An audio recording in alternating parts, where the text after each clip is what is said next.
すみません。めちゃくちゃ早く始まりますが、すみません。どんな塩梅か。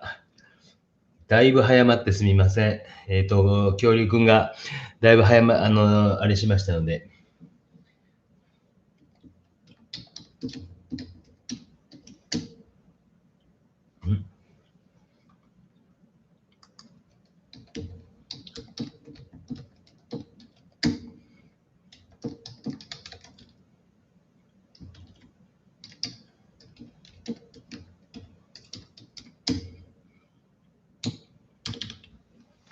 ちょっと声とか入ってんのかな。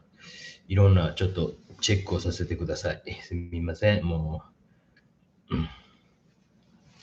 明るさがこれね、初めにも設定したらそれ変えれないんですよね。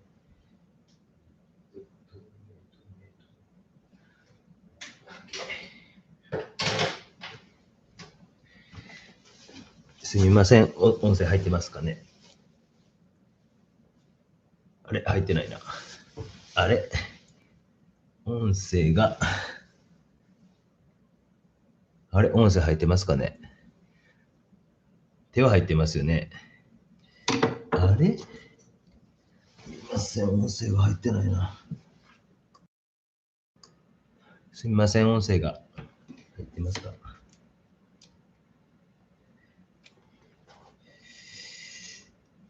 すみません。音声入ってますかね。あれ音声が入ってない。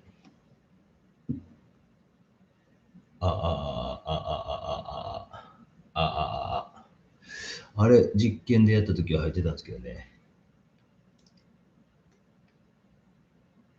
すみません。音声入ってますかね。あれ。入ってる出てますか。すみません。めちゃくちゃ早くてすみません。すみません。ちょっとスマホの調子が今日悪くて。聞こえにくくなったりしたら言ってくださいね。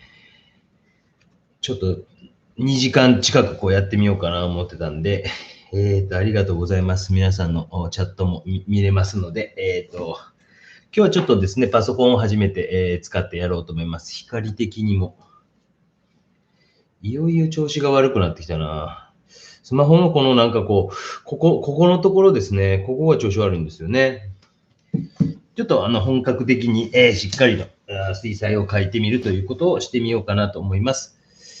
修理に出さんといかんかなと思いますね、ちょっとね。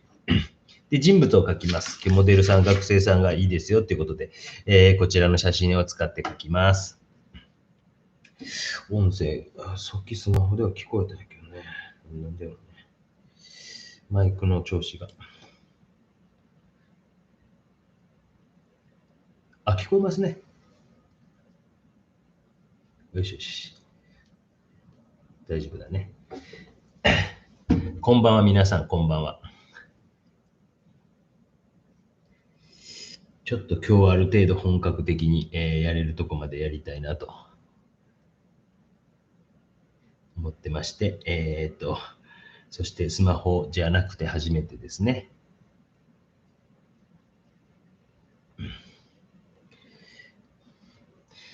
また早く始めやがってって感じですよね。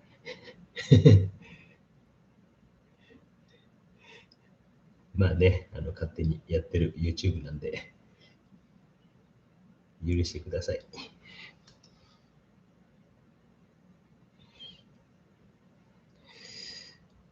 もう、携帯だったらどうしてもやっぱこう、時間がですね。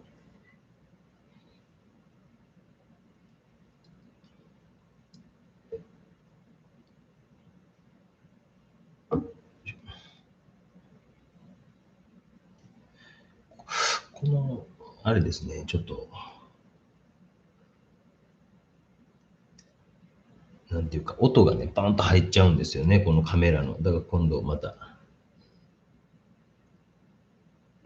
その辺を直しておくというか、方法を編み出します。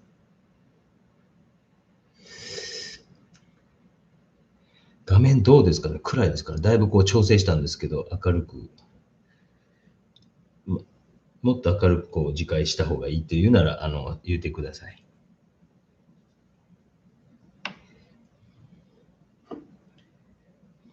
本当微妙な調整が難しくてですね。広瀬さん、ありがとうございました。寝てますかね。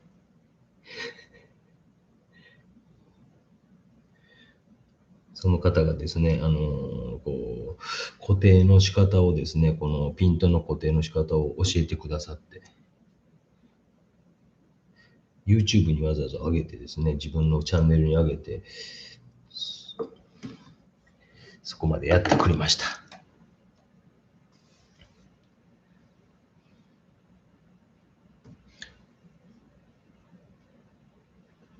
今日ちょっと本当にちょっとある程度書き込みをしっかりお見せできたらなと思いますので。青みがかってますか、やっぱり。これね、治らんのですよね。これ僕だいぶやったんですよね。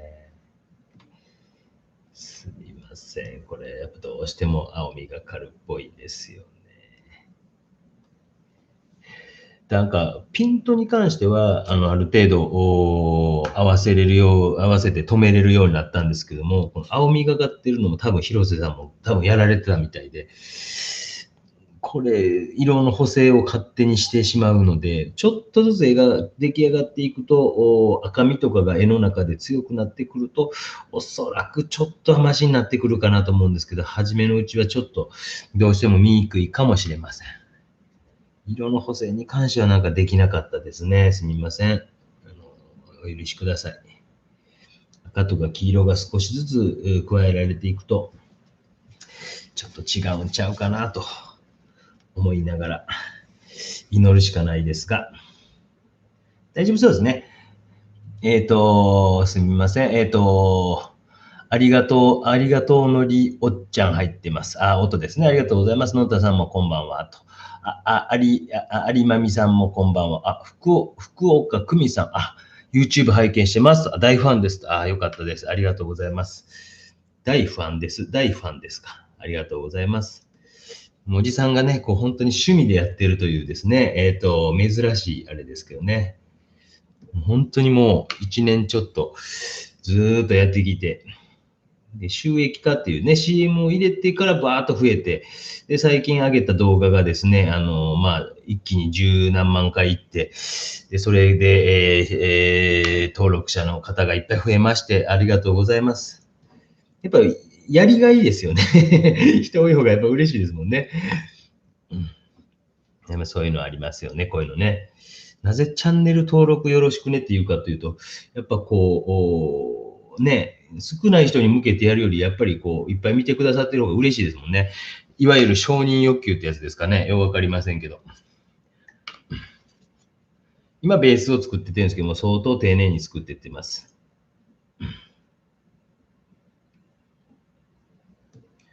もう本当に今日は、やつが、昼寝をしなかったというですね、もうほとんど今までないんですけども、朝から遊びに連れてって、興奮してか、昼寝を一切しなくて、そして、今、すっと寝ました。寝かせつけなどをせずに寝まして、妻と感動しました。寝たと。ということで、私も本来はですね、皆さんご承知の通り、10時に寝る男なんで、早く始めれたらと思って、でもいつもだいたい9時半なんで、9時半スタートぐらいかなと思ってたんですけど、まさかまさかのすみません。早く始めてしまいました。お怒りにならないでください。上位チャット、50名ぐらいですね。皆さんこんばんはと。青みがかってます。まだやっぱちょっと網がかってますよね。次、ちょっともう、今150っていう設定でやってるんですけども、次ちょっとやるときはもう少し160ぐらいとかで、170とかでやってみたらちょっと違うかもしれませんので、すみません。今回は1回目、パソコンでの1回目ということで、ご容赦いただければと思います。ちょっと青みがかってるかと思いますけども。で、こう見ての通りね、喋りながら書くというですね、荒技をするわけですけどね。質問とかがあれば、遠慮なくしてください。本当に遠慮なくいいですよ。もうめちゃくちゃ喋りながら、質問される方が楽なので、これも大丈夫そうですね。秋安さん、ちょっと早すぎましたね。じゃあもう早終わって早く酒飲みたいなと、いやー、できたできたなんて言ってですね、喜んで酒を飲みたいので、今日ですね、実は今日10月10日はですね、うちの親父の命日で、8回忌か9、おふくろ9回忌って言ってたけど、もう8ちゃうかな思いながら、違うのかな ?9 回忌なのかな、おふくろが絶対正しいでしょうからね。ということなので、親父とお酒を飲みたいなと思って、ちょっと早めに始めれたらと思ったんですが、お兄ちゃんが本当にもうめちゃくちゃいい子で、早く寝てくれましたんで、早く始めました。すみません、お許しください。遅く始まるということは、まず僕、ほぼないと思いますので、皆さんですね、リマインダーというのがあって、それにオンっていうのをしとくと、常に小木曽のYouTube のは、更新されたらオンっていう風にしていただけたら、すごく助かります。リマインダーオンっていう風にしていただけたら助かるかなと思います。学生さんなんですけどね、これね、聖子ちゃんカットやと言うてましたよ。皆さんの大好きなんじゃないですか。私世代ぐらいとか、もうちょっと上の世代の人が、本人本当言ってたんですよね。聖子ちゃんカットやって言って。大丈夫。ハレーションみたいですね。大丈夫です。ハレーションみたい。ワイローズさんは小さなうちでハンドメイドさんから変えましたと名前ですね。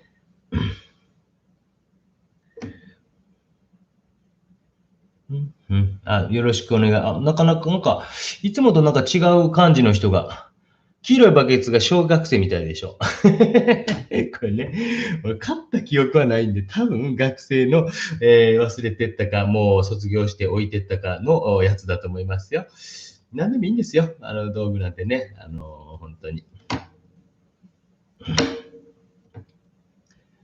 ちょっと髪の毛の土台だけを作っておきましょうか。聖子ちゃんカットやって言ってましたね。ほんまか知らんすけどね。よいしょ。本当今日、昨日もライブやったんで、今日はのんびりしようかな思ってたんですけど、実は夕方ぐらいにですね、またゲリラでやろうかなと思ってたんですね。ちょっと、書きたいところがずっとあって。でも、急に雲が出だしてですね、ちょっと難しいかなっていう感じになってきたのもあった時に、広瀬さんありがとうございます。もう寝てはると思うんですけども、私が前回、昨日かな、YouTube で、スマホ、パソコンで、ウェブカメラを固定にする方法わからへんって言うたら、即座にですね、YouTube 上に自分のページにですね、アップしてくださいまして。こうやりますって。もうあれ完全に私のためだけに作ってくださった動画なんで、もう4分何秒のですね、もう、それはお返しをせんとということで、絵を描いてお返しをしようと。絵をあげるわけではありませんが。よいしょ。ドンと土台を作りました。質問ってどんどんしてくださいね。親父の命日です。そうですね。今日はたくさん語らいや、そうですね。親父とね、もうめちゃくちゃ親父とは酒が、よく飲んだ、仲のいい、親父だったんで、私はですね。なんか尊敬もしてましたしね、もう親父は面白かったですね。僕が好きな道に行きたいって言った時に、友人やら会社の同僚なんかに相談してくれて、すごく応援してくれた。珍しいですよね。普通のサラリーマンだったんですけどね、応援してくれた人なんですよ。言うてしまえば、教育をしっかりと受けた親というか、親父のお兄さんは京都大学出身で、親父は早稲田の出身で、言うたらガッチガチのしっかりと教育をですね、岐阜県の岐阜高校出身です。岐阜の方いますか？で、そういうやっぱばあちゃんとかじいちゃんにはやっぱ反対されましたもんね、美術の道に行くの。でも、親父はそういうので、友人とかに相談してくれてですね、会社の同僚言ってましたかね、玉美出身かなんかの人に相談したらしくて、行きたかったら行けばいいんじゃないですかって言ってくれたみたいで、親父はその賛成してくれました。夏さんいつもありがとうございます。こんばんはと。大高さんもこんばんはと。ひさこ、ハレーション大丈夫ですか？ハレーション。ちょっと画面ね、もしかして暗いかもしれないですね。ちょっとなかなかその辺の設定が。次回はまたこれ、パソコンでやるときは、設定を少し、あれしますね。お許しください。今日はね。できるというだけで私の中でものすごいことなんで。で、パソコンでやるとですね、時間もある程度ゆっくりというか、できますので、まあ皆さんはね、アーカイブとかで見るときは早送りとかもできますからね、1時間半とか2時間とか長いわ思ったらなんか多分設定でスピードを変えるとかできると思いますので、それぞれで、勝手にやってください。池さんもこんばんは。おたかさんこんばんは。あみさんが仕事頑張ってくださいね。本当に仕事を頑張ってください。ありがとうございます。社会を支えてくださっているわけですね。本当にね。私ももう普通に今も平日もちろん授業とかありますからね。なかなかこう忙しいてですね。よいしょ。よいしょ。なんか、まあ、絵描いてへんのちゃうかって思われがちですけど、めちゃくちゃ描いてますよ、今。でっかい絵めちゃくちゃ描いてます。130号のスクエアかな。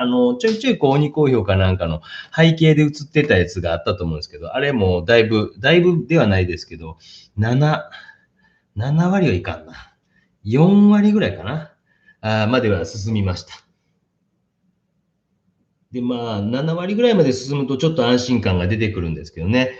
不安なんですよね、やっぱね。で、一番しんどい作業というか、大きくどんどんどんどんどんってつける作業があるんですけども、大きく塗る仕事みたいなのが少し、落ち着いたというか、やりまして、先週1週間ぐらいかな、くたくたなりながらやりまして。そこまで見えてくると次のステージへ行くというかですね。ね、皆さん、ね、そういうの見たいでしょうね。うちの学生なんか、全然見に来んから見に来ればいいのにっていつも言うてるんですけどね。堂々とも後ろで見てればいいのにねって思うんですけどね。今、売れっ子さんになってるような子たちが何人かいるんですけど、その頃は見てましたね。年取ってきたせいかね、やっぱりなんかこう、あれですかね、壁があるというかですね、それはそうですよね。よいしょ。なんか、いろいろありますね。いいお父さんですね。感動しますと。出先からこんばんは。後日録画で楽しませていただきます。熱暴走なし。着信でのエラーもなし。そうですよ。そうなんですよ。熱で止まることがないからですね。これでやると。あとはちょっと光の調整やと思うんですけど、色の補正に関してはちょっと難しくって、それが多分また、いろいろ僕見たけど、やっぱできなかったですね。すいません。ちゃんと水ですよ。今日はね、炭酸水です。写真は背景や衣装が暗いですが、どのように料理されているのか、料理されるのかか。ね、どうしましょうか。いや、もう僕はもうちょっと今、パソコンでできているというだけで、ちょっと感慨深いですね。ようやく50回目にして、なんとパソコンでやるという。ね、私みたいにもうパソコンが苦手な人も世の中いると思うんですけどね、おじさんもめっちゃ苦手ですからね、皆さんね。頭映ってないですよね、大丈夫ですね。本当にね、もうめちゃくちゃ苦手なんですけど、それでもこうやって頑張ろうとしてるわけですからね、皆さんも苦手なこともあると思うんですけども、私も、本当にもうゆっくりですけど、少しずつ現代人に近づいていこうとしているわけですね。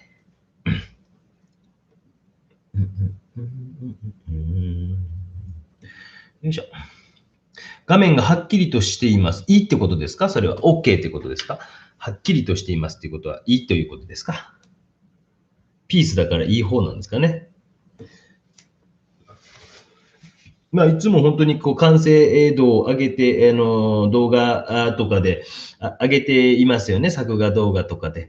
あのレベルに近いぐらいまでなんとか持っていきたいなと思ってますので、今日は、ちょっと時間かかりますので、皆さんももうだらだらね、酒でも飲みながら、酒は嫌いですか？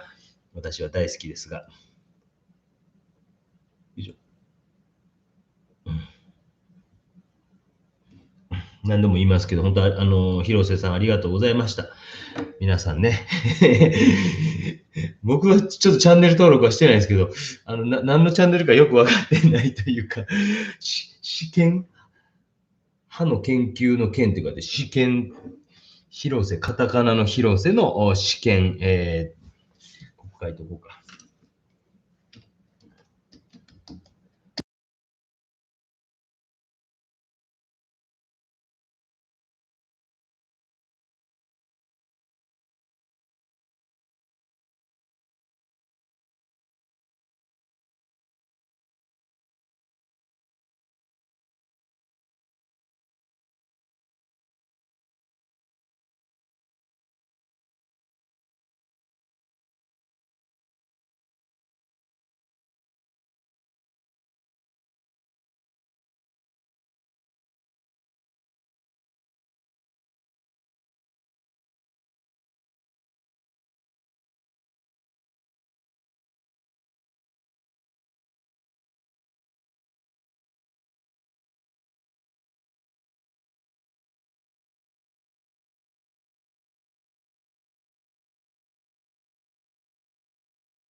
音どうですか？聞こえますか？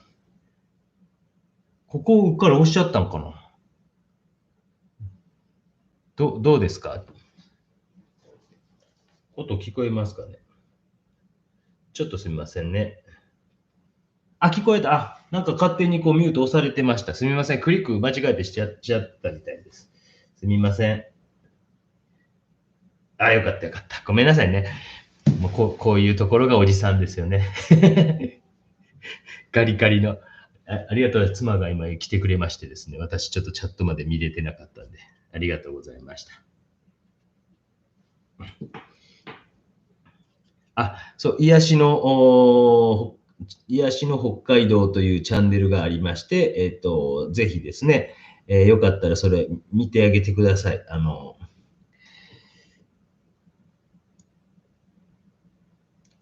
それから書くのは、問題ないので、例えば風景とかですね、なかなか旅行とか行けないっていう人はぜひですね、そこから描いてみてもよろしいんじゃないでしょうか。ありがとうございました。もう、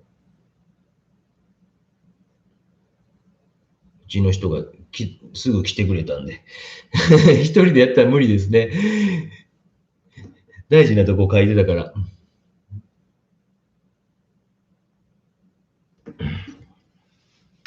ありがとうございます。ね、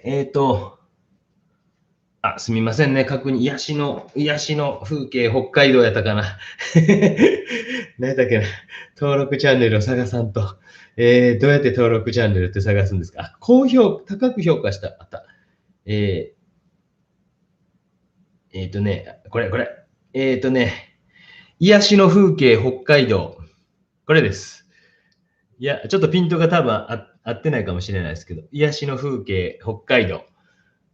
で、これなんか本当にいいよって言うてましたんで、ぜひぜひ、皆さん見て、1000人いかんとコミュニティ欄が作れないということで、ですね。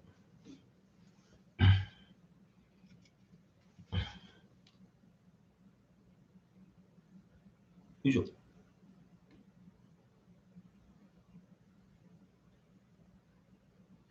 眼球ですからね。やっぱ球体になってるということで、本当、おじさん YouTuber のね、いろんなこう不手際等はお許しください。もうちょっとずつ、進歩していきますので、スマホだけでやっていましたが、ついにですね、ライブ配信ですけども、パソコンを使ったというですね、1年何ヶ月やって、ついにですからね、本当考えられないですよね。うん、あ、癒しの風景、北海道さんがいましたね。こんにちは。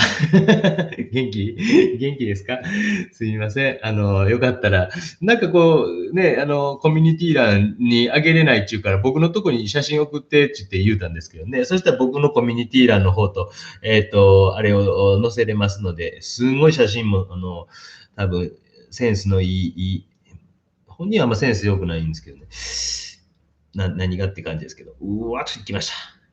ぜひぜひよかったら見てあげてください。いや、なかなかやっぱあの絶景は見れないですよね。やっぱね。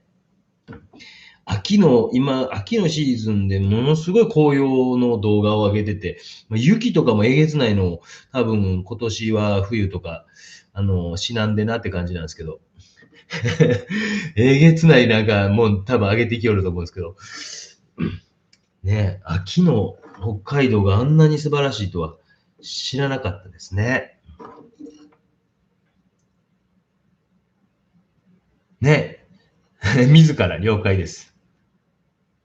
北海道の綺麗な画像満載ですね。綺麗透明感。あ、見てるでって。絶対酒飲んでるやろ、お前。そうなんですね。1000人超えるといろいろまだできないこともあるんですね。僕知らなかったですけどね。本当に土台をまず作って、ちょっとググググっと引き締めときました。早いうちにね。で、まあ、理由は特にないんですけど、多分こう、フォーカスが当たりやすいというか、のかなと思って、ちょっと適当に。よいしょ。秋ももう、あれなんですね。もうちょっとすごい涼しそうなんですね。どうなんですか？もう北海道の方とか見てたら、今日なんか何度ぐらいあったんですか？佐賀多分今日30度全然超えてましたよ。実は今冷房つけてます。部屋も暑くて今ライトを両方からガーンと当ててるんで、めっちゃ暑いんですよ。でも日中も暑くて、多分30度あったんちゃうかな、今日なんかでも。っていう感じでしたよ。今日午前中は、ちょっと公園に行ってまして、めちゃくちゃ暑かったです。まあそこからやつが寝なかったんで、いつも昼寝をするんですけどね、やつが寝なかったので、俺とか言ってて。ただちょっとこの時間に寝ると怖いんですね。早すぎるんですよね。3時、4時に起きてヘラヘラしだすということを何度か経験しているので、ちょっと妻と2人でちょっと緊張感を持っているんで、早め寝ようねっていう話をしてたんで、すいません。だいぶ早く始まったのは、そういうのがありまして大変なんです。子育てをね。皆さんされた方もいるかもしれませんしね。よいしょ。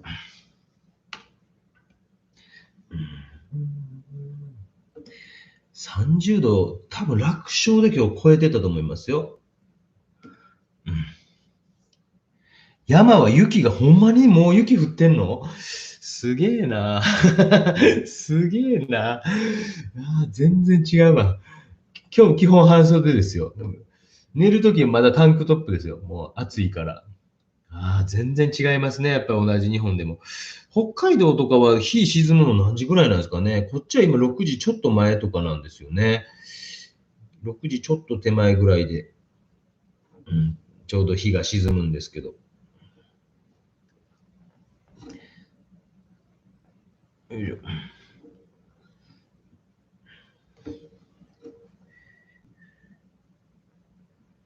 まあ、薄く薄く溶きながらですね、書いていきながら、やっぱりこう、グラデーションというのは結構大事につけていかないといけないというか、こういうところの線とかもキュッと強くなるので、今の段階で水で、ぐっとこうぼかしてあげるとかっていうのをしてあげたりしてますね。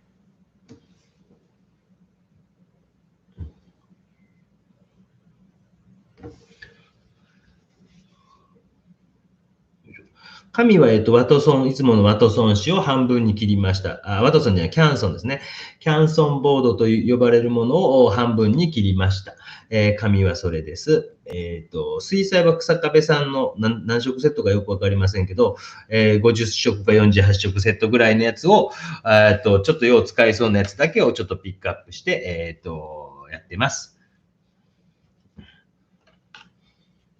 はじめにちょっと緑とか青とか塗ってあるのがね、後でちょっとずつ効いてくればいいなと思ってます。顔のところですね。あんまりこう、ガンと効くとは思わないですが、ほんの少しこう、うっすら感じさせてるのが、後々ちょっと効いてくればいいなと思ってます。で、ほぼもう水に近い状態で薄く塗りながら、ここのとこが一番デリケートですね。なんかね、微妙な赤さが欲しいんですけど、ここの赤を出すのにはどの赤がいいんですかね。冷気系なんでしょうかね。ちょっと冷気系の赤を今出しましたけども、ちょっと強すぎますね。水で薄めたりとかですね。ほぼ水ですね。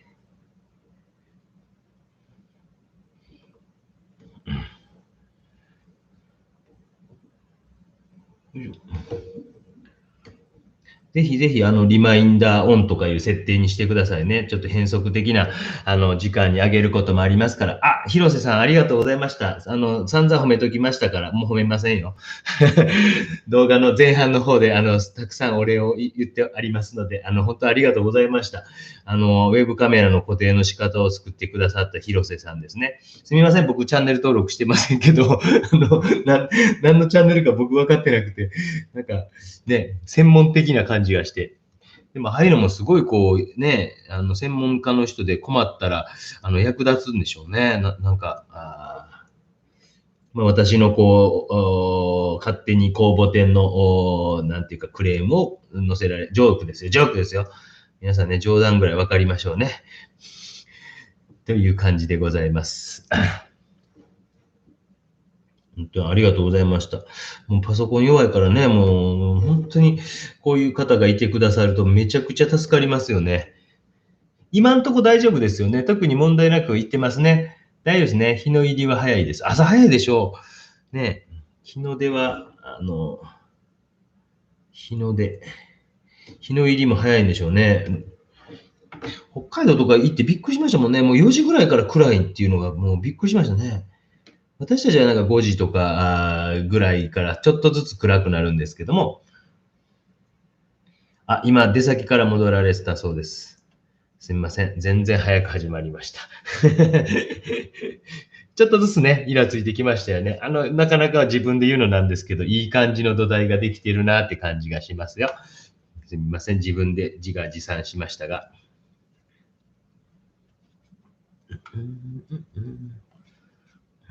もう皆さんダラダラしてくださいね。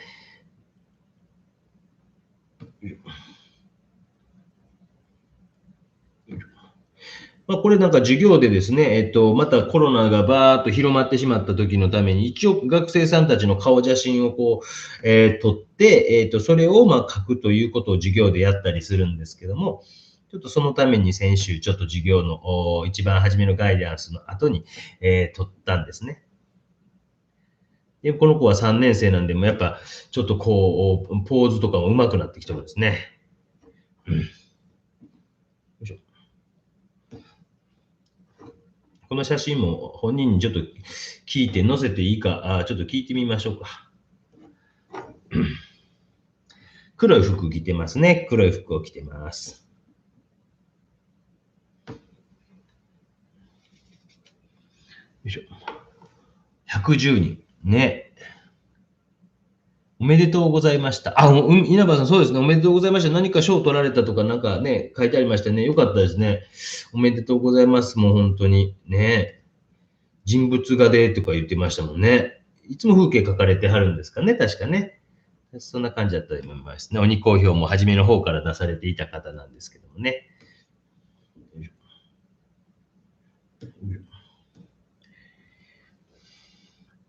ちょっと大きい面積塗りたいですね。ドドドドド。黒、青、うわー強すぎた。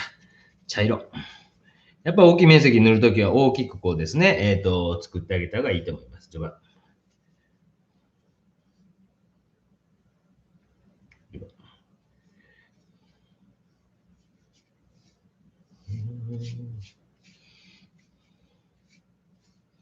まあちょっとこう髪の毛との色の違いみたいなのはやっぱ出してあげた方がいいと思うんで、ちょっとこの洋服の方は青みがかってる感じにしておきましょうか。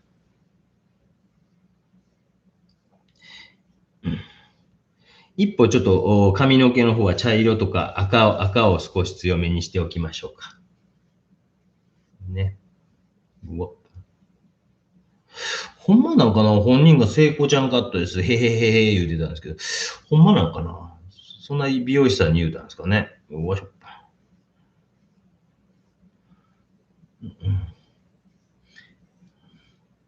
なかなかこの大胆さっていうのは皆さんね、勇気がいるでしょう。グッジョブでした。広瀬さんおやすみなさい。おやすみなさい。ありがとうございました。すみません。早く寝てください。おやすみなさい。皆さんね。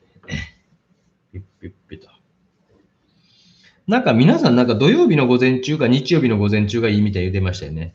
比較的我が家は今のところなんか土日の午前中というのは安定感があるので、可能な感じはしますけどね。だいぶね。夜とかっていうのはあれなんですけど、もう寝る時間が読めないのでですね。よいしょ。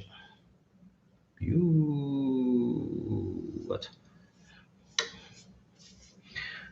やっぱもっと大量に作っといたわけですね。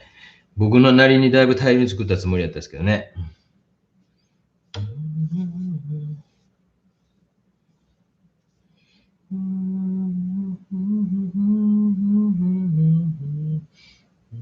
水曜日のダウンタウン面白かったですね。先週のね、先週か。めちゃくちゃ面白かったですね。よいしょ。唯一毎週見てるかもしれないですね、今。モデルさんのポーズも大切でしょこれなんかも、初めなんかこうポーズ取った時にモデルさんのポーズも大切ですねということで、初め取った時、その後にぐーっとちょっと体ひねってみるみたいな感じでやって。要はフェルメールの何ですか、真珠の耳飾りみたいな感じですね。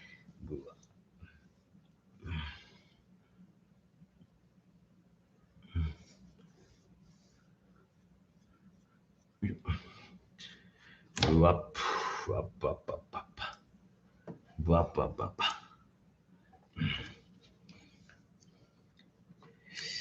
うん。ね人物公募展で奨励賞をいただきました。よかったですね。人物頑張ってくださいねって僕言ってましたけどね。やっぱ皆さん勉強してお上手になってきたんですかね。まあ、私もボブ・ロス先生のね、中学生の時に、ボブの絵画教室というのを見て、勉強したわけじゃないですけど、多少高校生の時は、あれは役立ちましたけどね、高校生で美術部に入って、油絵描く時に、ちょっと多少参考になりました。ちょっと斜めですね。すみません。よいしょ。この大胆さが真似できない。そうね。あかんかったらマジックで塗りゃええやぐらいの、ほんまそんな人なんですよ。もうね、なんかその辺が皆さんね、このおじさんの大胆さっていうかね、あかんかったらマジックで塗ったれとか、もうほんとそんなタイプの人間なんで、よいしょ皆さんが、最悪、ベタつきました。うわ、絵の具がここつきました。ちょっとすみません。1分だけ手洗ってきます。この状態になりましたんで。すみません。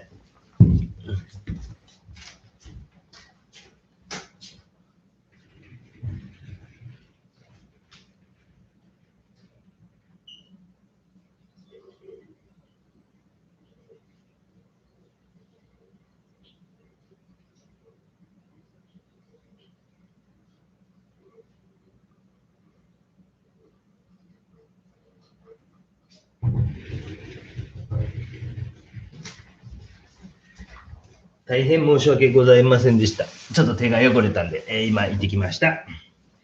ちょっと斜めですね。こっちか。こうかな。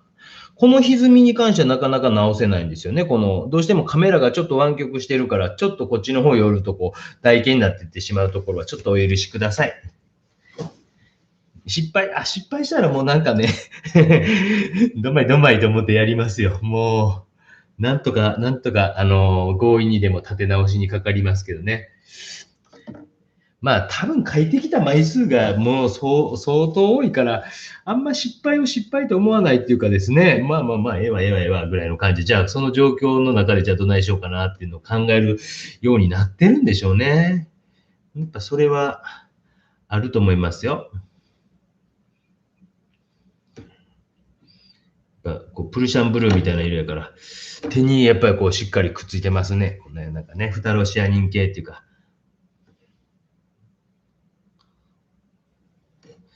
で、大きいちょっと髪の毛ぐらいはちょっと先書いとかんと、いきなり細かい仕事してもしゃあないので、大きい流れみたいなのは少し書いといた方がいいかなと思いますね。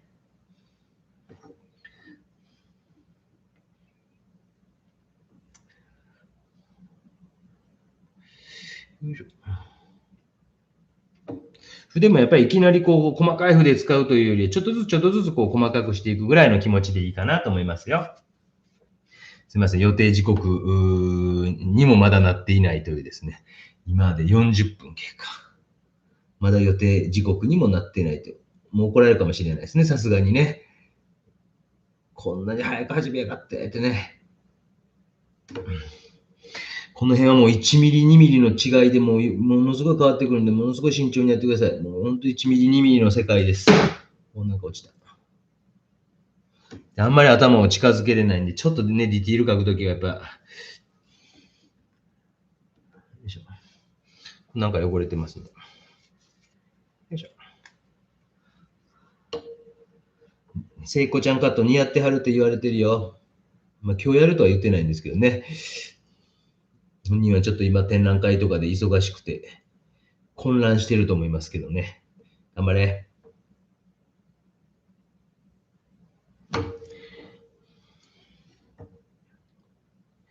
よいしょ。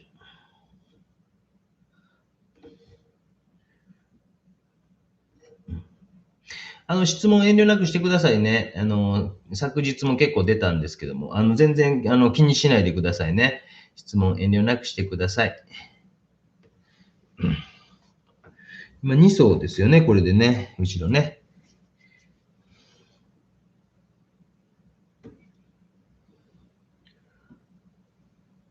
まあ、透明水彩ですけど、後でガッシュとか、ちょっと使おうと思ってます。もうその辺はいつも言ってますけど、僕はもうあんまりその辺こだわりないので、透明水彩だけでやるんだとかっていう人は、それはそれで結構だと思います。私はもう絵が良ければいいかなっていうタイプなので、あんまりそういうの気にしないので、多分後半で髪の毛がヒャッとこの辺が光ってるとかっていうのは、ガッシュとか使っていこうかなっていうふうに思ってますよ。よいしょ。9時半に向けてごめんなさいね。私、だから早いんですよね。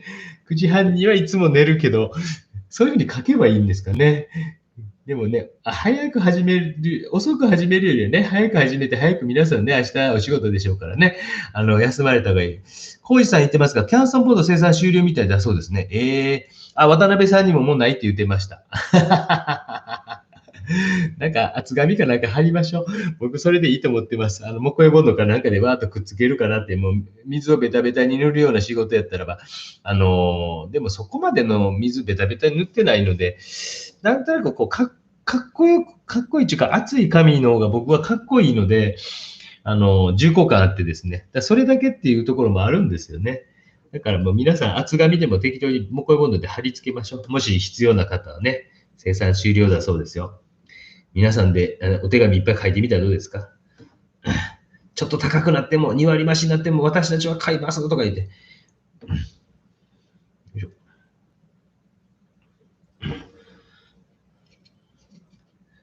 そうそうそう。キャンソンボードなんでですかね。なんで中止なんですかね。よう知らないですね。ようわからないですね。まあなんか、まあね、難しいんですかね、作るの。なんでですかね。たまに僕もそれありますけどね。例えば木炭紙ってあれ、完全にある種のもう独占販売品なんですよね、ある種。だから私たちが学生の頃に比べてめちゃくちゃ高くなってるんですよね。日本の製紙会社作ればいいのになって、ね、どうなんですかね、と思うんですけどね。ボードもなんか、やっぱはっつけてあるから、こう、水をジャバジャバと多めに使えたりしますもんね。という感じで、髪の毛とかも描きつつ、少しずつディティールが、ね、高まってきているのがわかるかなと思います。もう一層ぐらい行きたいですね。ね、もうちょっと乾いてからにしましょうか。キャンソン高かったですか？っていうか3ミリ圧の紙、水彩紙がなかったんですよね。で、キャンソン紙だけが3ミリ圧で、ボード状になっていて、で、あとは、ワトソンとかはなんか1ミリ圧で売ってたりするんですよね。1ミリ圧の多分ボードとかはまだあるかもしれませんけど、っていうのもあって、ですね。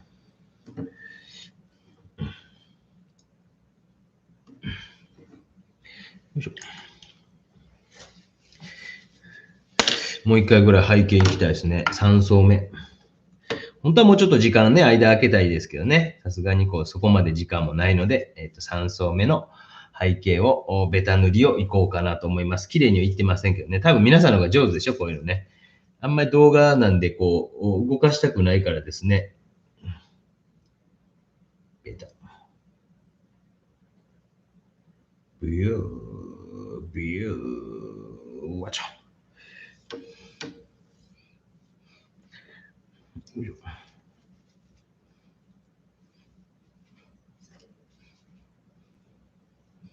おお、大胆。おお、すごいなって感じですか。ベター、おしゃ、ちゃちゃちゃちゃちゃちゃちゃちゃちゃちゃちゃ。ベター、ベター、ベター。ベタベタ、ベタベタ。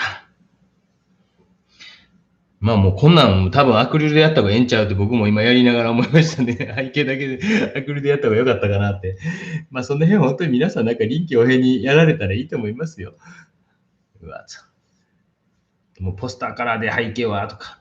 でもまあちょっとこう、なんていうか布かなんかが、後ろにあるので、全くの黒ではなくて少しこう、なんていうかグラデーションで、あれですね。ミューズさんにいいですね。メールしといたらいいんじゃないですか。僕一回言いましたよね。ちょっととあるものが生産中止になるって、言われて、おいおいおいって言ったら、先生大丈夫ですよって言われました。またいついつ発売になりますよみたいなことを言われました。やっぱりパソコンでやってる方がやっぱ安定してますね。よかったよかった。色はね、多少青っぽいかもしれませんけど、安定してるっていうのは、なんかスマホやとドキドキしながら熱くなって、とか、電話かかってきてとか、そういうこうドキドキ感がないという安定ですね。してますね。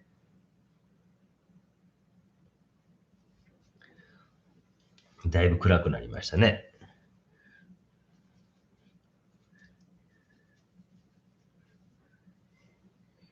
よいしょ。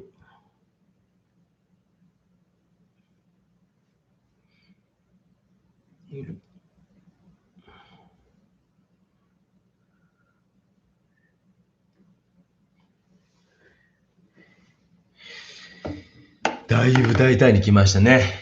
池さんびっくり。山田五郎さんの高橋祐一の解説は僕まだ見てないですね。最近全然見れてないですね。時計を二度見しました。キャンソンボード使いやすかった。使いやすかったですよね。まあ、なんか、いいんじゃないですか。なんとか、それはそれで、皆さんね、適当に対応しましょうね。そうそう。一気にメールがいったらなんか、あれですね、ミューズさんに皆さん一気にメールしたらいいんじゃないですか。うん。小木曽先生という人の YouTube で、すごい使ってますよ、とか。ね、そういうのやられたらいいんじゃないですか。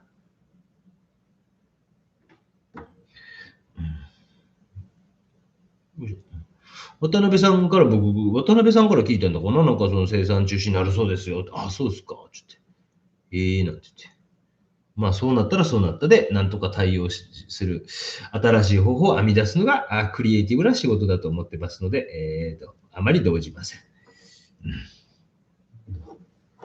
いしょ。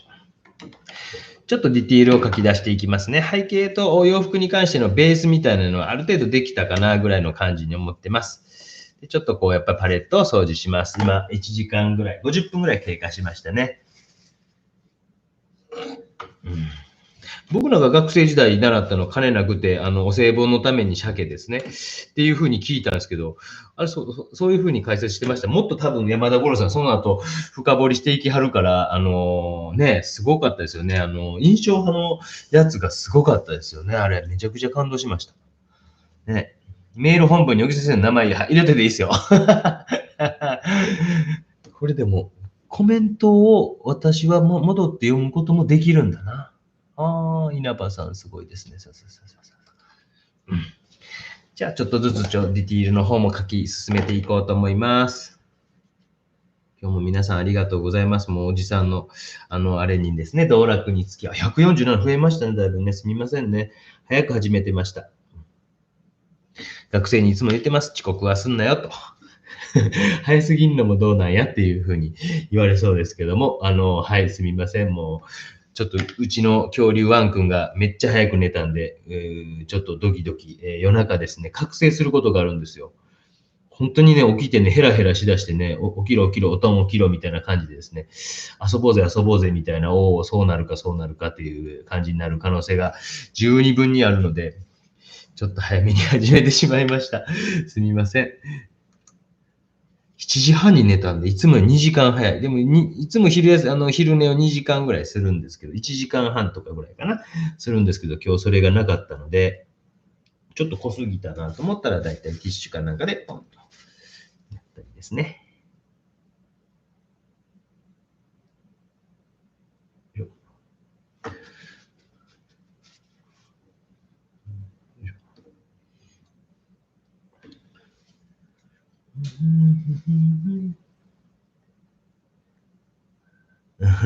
陰謀ですね。陰謀。いやいや、そんな別にあれでしょうけどね。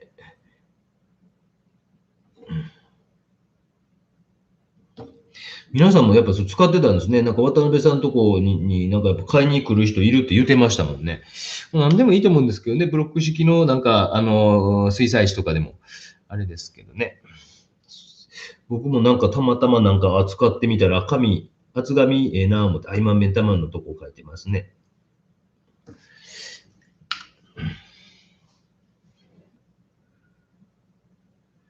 ちょっと光が入ってるとかっていうのをちょっと今書きました。この辺をね、ちょっとね、こう、上にこう上げたりすると、この辺ピント合ってないでしょ。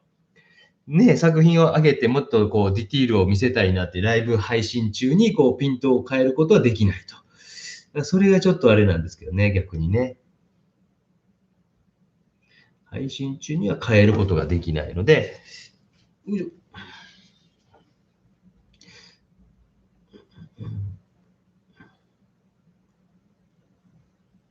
色の補正に関してもですね、そこも変えれないんですよね。もうちょっと赤みを強くとか、本当はできたらいいんですけどね。そこのところはちょっと頑張ってやってたんですけど、ちょっと青っぽくなってしまっています。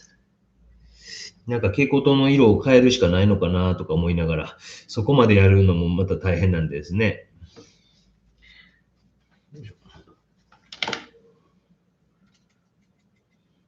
ちょっと白とかを、合衆の白ですね。混ぜながら、ちょっとグレートーンというか、ピンクとか、微妙な色をこう描いていきたいとき、少しこう僕は白とかを入れながら、ハッチングですね。ハッチングというのは線を細かくこう重ね合わせていくような方法です。というのを使いながら、ちょっとディティールを詰めていきます。ディティールというのは細部という意味ですね。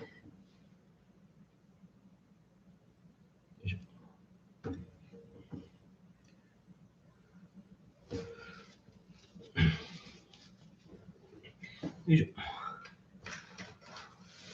服と背景の色彩同系統ですが、それは先生意識されている同系統。これ、なんかたまたまなんか学生の写真を撮るよって言った時に、学生が、黒っぽい服着てきて、たまたまやと思いますよ。なんか浮かび上がるような感じで面白いかなっていうのと、今回こう、今までやってないような感じかなと思ったんで、透明水彩とかで、人物画を載せていたんですが、ちょっとこう、今までにない、背景が暗いパターンっていうのは、今までなかったかなと思ったんで、今回これを選びました。このモデルさんをですね。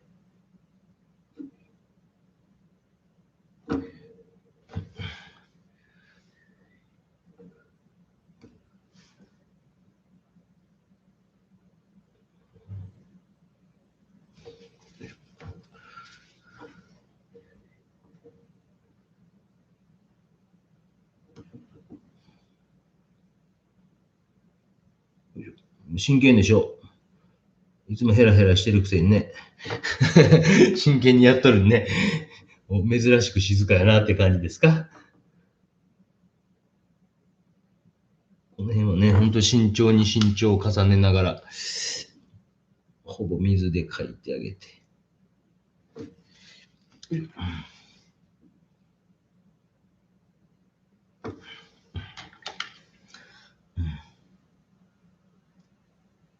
川上さん、1ミリでもデコボコしないのでよかったですよ。1ミリのやつもあれなんですか。川上さん。ミューズのホームページで在庫限りで廃盤になってます。そうなんですか。在庫限りで廃盤と。それは残念です。僕もまだ10枚ぐらいあるんで、一応は当分はまだ、当分っていうかもう半年も使えないですね。あと多分1、2ヶ月ぐらいで、なくなってしまったら、なんかいい手を考えます。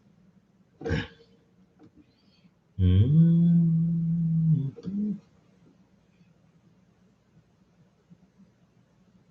よいしょ。ミューズって日本の会社ですよね。違いましたっけね。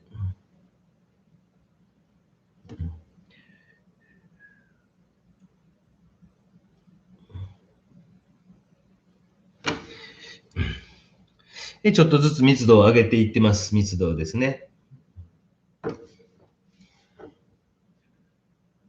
そのあたりが、スマホのが綺麗に映るか、パソコンのが綺麗に映るかね。あれですけどね。今までなかったです。驚いてます。何がでしょうか。今までなかった。何がなかったんですかね。ぜひですね、YouTube のリマインダー設定というやつで、私が、動画を始めたら、オンっていうのに、するように、しておいてくださいね。私みたいな自由な性格の人間はですね、突然始めますので、ライブ配信も9時とか言ってた、9時半とか言ってたくせに、すみません。本当にそんな辺はですね、お許しください。どうしてもですね、子供育てながらっていうのはですね、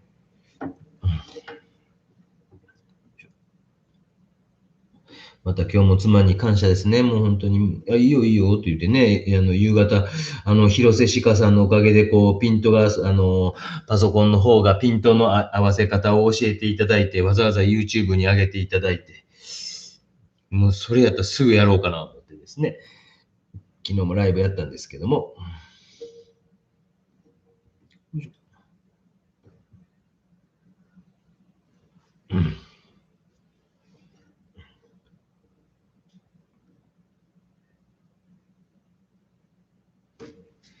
この辺めちゃくちゃ慎重にいかんね。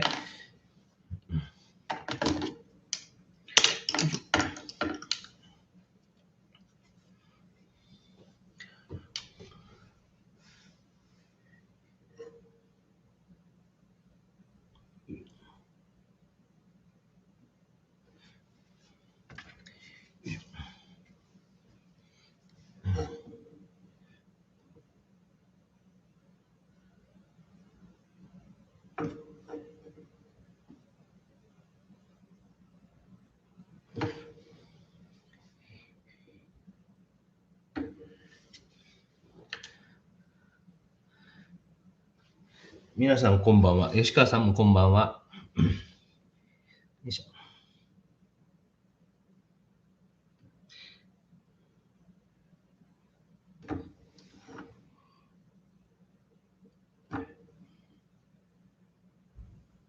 頭とかも映ってないですね。今日すみません。なんかいろいろ不備が多分あるかなと思いますけども、まずはちょっと青っぽいのは直せるかどうかわかんないですけど、なかなかそこのところが、これでもちょっとマシになったんですけどね。ちょっと画面が青っぽくなってしまってすみません。もうなかなかその辺の設定が難しいところがどうしてもあってですね。やっぱこうなると iPhone だけの方がやっぱり色とか多分綺麗やと思うんですけど、長時間とかになると、こっちの方がですね、だからこう iPhone だけでやってるときは、なんとなくこう時間を気にしながらですね、これ以上やるとちょっと熱くなるかなとか、これ以上やったら電源をつけながら、マイクもつけながらっていうことをやったら、熱をすごい持ちすぎて、途中で止まってしまったりですね。うわー、なんだかすみません。もう応援ありがとうございます。いつも本当に。大丈夫でした地震。ねえ、なんか大変、なんか直下型だったんですかちょっと、あまりニュースも見れてなかったですけど、皆さんね、埼玉の方もおられますもんね。埼玉、東京界隈大丈夫でしたかなかなかね。よいしょ。まあ、ハッチングというかもうなんか点がですね、おじょおじょおじょおじょっと。で、ちょっとこう、例えば光が当たって、影があって、で、本当にほんの少しぐらいで、逆光っていうの見えてくると思うんですよね。で、この辺っていうのはなんかこう、逆光感をですね。でちょっと写実的に描こうと思ってるんで、今回はこうやってちょっと細かいハッチングみたいなものも、付け加えながらですね、進めていってます。すみません。埼玉の方、秋安さんありがとうございます。いつも本当に。もう私の道楽にですね、皆さんね、付き合っていただいてありがとうございます。ありがとうございます。ねえ、震度5、もうナイススパ。表情がはっきりしてきましたね。ちょっと私もスマホで見てみますね、どん何倍か。ごめんなさいね。ちょっとすみません。スマホで自分のライブの。ちょっとなんか画面がしらっちゃけてみますね。まあまあまあ、しゃあないかな。ちょっとしらっちゃけてますね。まあまあ、しゃあないか。うんうんうん。なかなか限界があるのかもしれませんね。すみません。ちょっと思ってるより明るく設定したんですけどね。うわー、稲葉さんまですみません。ありがとうございます。もう本当に。もう、ありがとうございます。よいしょ。来週ちょっと、ケーキでも買おうかな。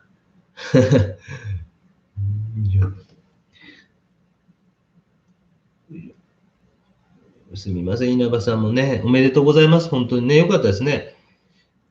人物をやっぱりこう、いつもこう描いてる感じと違って見えたのかね、そういうので賞を取れるとかっていうことは結構ありますよ。いつもと違って頑張って挑戦してるねっていうのでよく見られたりね、しますのでね。うん、素晴らしいですね。稲葉さんもだいぶね、去年の何月ぐらいからかな、もう皆さんね、長いですね。会ったこともない、ね、何人か会ったことあると思うんですけどね、多分僕そのままやと思いますんでね、本当に展覧会会場とかでもびっくりしますよ。もう普通の格好しますよ。もう YouTube で出てる。全くスーツとかも着ないし、ネクタイもしないしね、もうびっくりしますよ、皆さんね。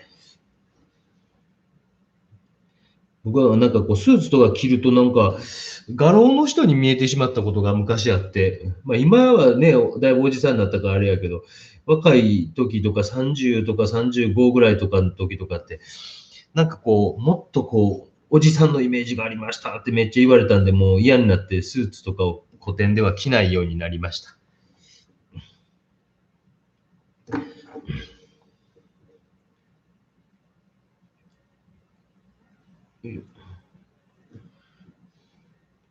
ちょっと細い筆をちょっと探してきます。すみません。探してきますって言っても、横にあるんであれですけど、髪の毛を少し描きましょうね。あら、また中入ってますね。吉川さんもすみません。本当にいつも皆さんありがとうございます。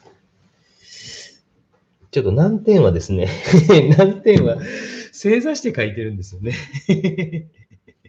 そこが難点なんですよね。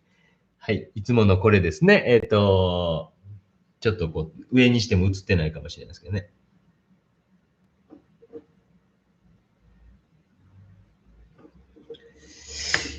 ちょっと一瞬、あ、ダメか。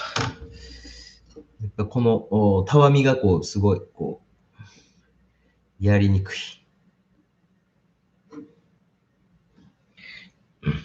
もう吉川さんもありがとうございます。もう本当皆さんね。もう、でもこういうので僕はあれですよ。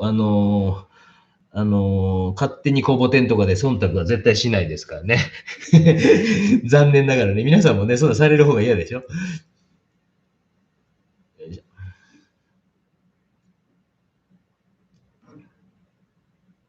ああ、ちょっと太いのになっちゃいましたね。こういう時難しいですね。やっぱ、寝かせながら描いていると、こういう細い線を描くのがやっぱ難しいんですよね。よいしょ。で、まつげがこの辺から生えていて、まつげがクリンクリンクリンクリンクリンクリンクリンクリン。まつげがクリンクリンクリンクリン。やっぱまつげとか描くだけでガラッと印象変わりますもんね。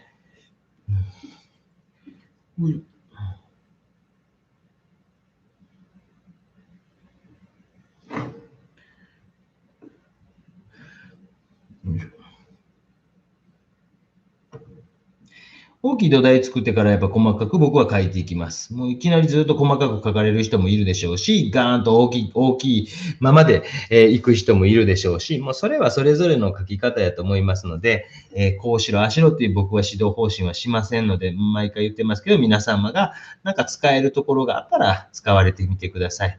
今これ白とか入ってきましたんで、これガッシュの白ですね。ポスターカラーかな。ポスターカラーの白をちょっと入れて、おります。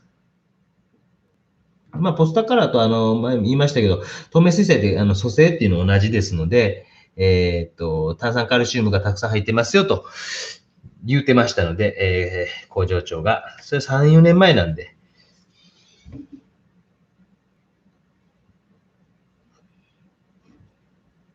あれ、埼玉のどこやったかな、こう、西武線のずっと行ったところ、池袋からもうちょっと奥の方に行ったところの駅でしたね。何ちゅう駅やったかな。の工場に見学に行かしてもらったことあるんですよ。それは松田さんですけどね。草壁さんもなんか遊びに来てって言われたから、僕はああいうのもね、社交辞令とか一切僕には通じない男なんで、言うたことを僕は覚えてますので、行きますよ。なかなかですね、今もまだ、行きにくい状況ではあるんですが。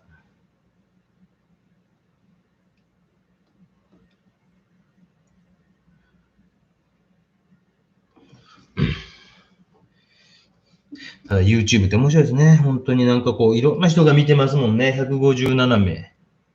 正座して書いてます、今。まあ言える範囲のことで言うと、なんかですね、あの、とあるなんかの CM に出てくれませんかっていうのが話来ましたもんね。ウェブ CM っていうんですかね。まあ、何もそれ以上内容は言えないんですけども、それで断ったんですよ。ええと思いました。なんでこんなおっさんにと思いましたけど。なんかね、そういうこう、話まで来るってあるんですね。断った理由は、もう平日に撮影があって関東の方だったんで、無理です、すみませんということで、すごくこう、ありがたいお話だったんで、土日やったら多分ね、行けたかもしれないですけど、平日やから、こんな話来んねやっていうのが僕はびっくりしました。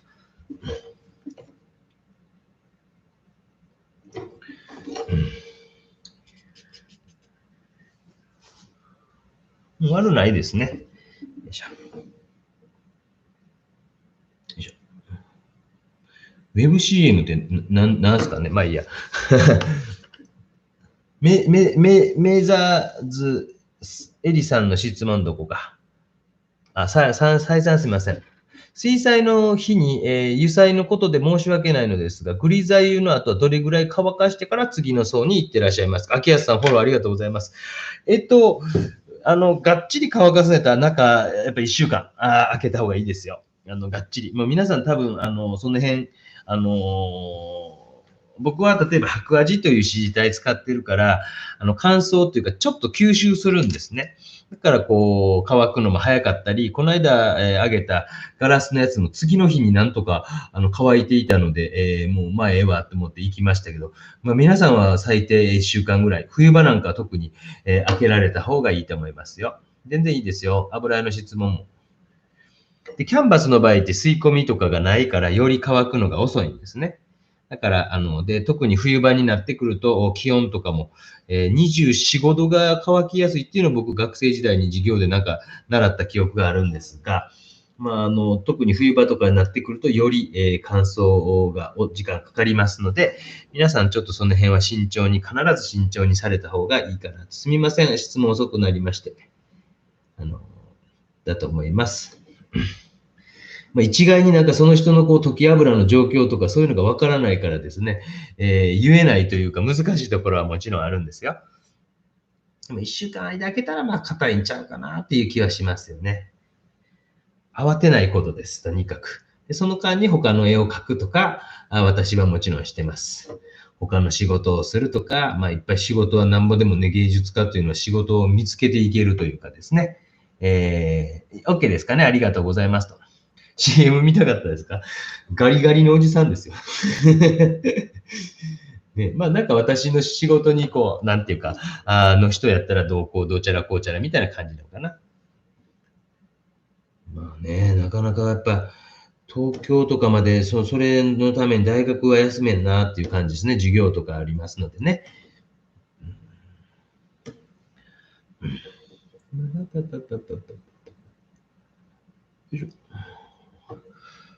すごい先生。質疑が来てます。今それだけでいいですよね。埼玉西部線エリアなら詳しいです。なんて駅やったかなちょっと僕も所沢に住んでたんで、所沢の何口かなプロペ通りじゃない方に住んでましたよ。もうほぼ秋津の方。秋津の方がちょこっと遠いぐらいの、とこに、一時住んでましたよ。所沢。池袋で仕事していたんで、予備校が水道端っていうとこだったんで、あの辺に住んでました。